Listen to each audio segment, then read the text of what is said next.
సిద్దిపేట జిల్లా గజ్వేల్ పట్టణంలో శనివారం యూత్ కాంగ్రెస్ ఆధ్వర్యంలో సమావేశం ఏర్పాటు చేశారు. ఈ సందర్భంగా సిద్దిపేట జిల్లా youth Congress general secretary Farooq Jani మాట్లాడుతూ మాజీ మంత్రి కేటీఆర్ నోరు అదుపులో పెట్టుకుని మాట్లాడాలని, తెలంగాణ రాష్ట్ర ముఖ్యమంత్రి రేవంత్ రెడ్డిని విమర్శించే హక్కు లేదని, కాంగ్రెస్ ప్రభుత్వం చేపడుతున్న 6 గ్యారెంటీలు అద్భుతంగా ఉన్నాయని, వాటిని చూసి ఓర్వలేక పిచ్చి పిచ్చి మాటలు మాట్లాడుతున్నారని, ఇలాంటి మాటలు మాట్లాడడం వారి విజ్ఞతకే వదిలేస్తున్నామని అన్నారు. ముందుగా కేటీఆర్ గారు నోరు అదుపులో పెట్టుకొని మా సీఎం గారి మీద పిచ్చి పిచ్చి కూతలు కూస్తున్నారు. దయచేసి మా పాలన ఒక దాదాపు సంవత్సరం గడవనికి వస్తుంది. బ్రహ్మాండమైన పాలన జరుగుతుందని ప్రజలు దాన్ని బ్రహ్మరథం పడుతున్నారు. మొన్ననే మొదలుపెట్టిన కులగణన కూడా బ్రహ్మాండంగా జరుగుతుంది. దాని మీద లేనిపోని అపోహలు వేసి కేటీఆర్ గారు పిచ్చి పిచ్చి కూతలు కూస్తున్నారు. దయచేసి మా సీఎం గారి మీద అలాంటి కూతలు కూస్తే ఎవరు ఊరుకునేది లేదని మా యూత్ కాంగ్రెస్ తరఫున తెలియజేస్తున్నాము. ప్రజల్లో ఒకసారి బయటకు వచ్చి చూడండి, మీరు ఎలాంటి స్పందన ఉందో.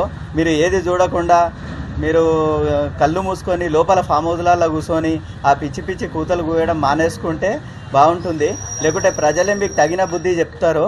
మీరు ఉన్నోళ్ళందరూ జైలుకు పోనీకి సిద్ధంగా అయ్యారు తప్పుడు ప్రచారాలు చేసి.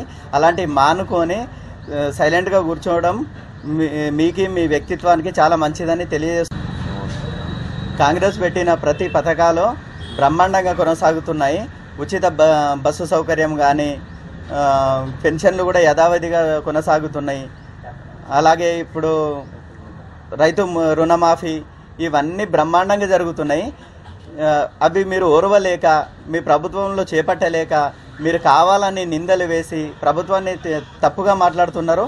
దయచేసి మీరు బయటకు వెళ్ళి మీరు 4-5 ఎవరైతే ఉన్నారో మూర్ఖులు, మీరు బయటకు వెళ్ళి కళ్ళకు మంచి అద్దాలు పెట్టుకొని చూడాల్సిందిగా ప్రజల ముందుకు వెళ్ళి చూస్తే తెలుస్తుంది మీకు అభివృద్ధి అంటే ఏందో. మీరు లోపల కూర్చొని మాట్లాడడం మానుకోండి దయచేసి. కేటీఆర్ గారికి చెప్తున్నా నేను, మా సీఎం గారిని ఇంకోసారి ఎవరైనా పిచ్చి పిచ్చి మాటలు మాట్లాడితే మీ ఉన్న బండారాలన్నీ బయటపెట్టి మిమ్మల్ని జైలుకు పంపడం ఖచ్చితంగా ఖాయమని నేను ఈ సందర్భంగా యూత్ కాంగ్రెస్ తరఫున మీకు హెచ్చరిస్తున్నాను. దయచేసి ఈ పిచ్చి పిచ్చి కూతలు మానుకోవాల్సిందిగా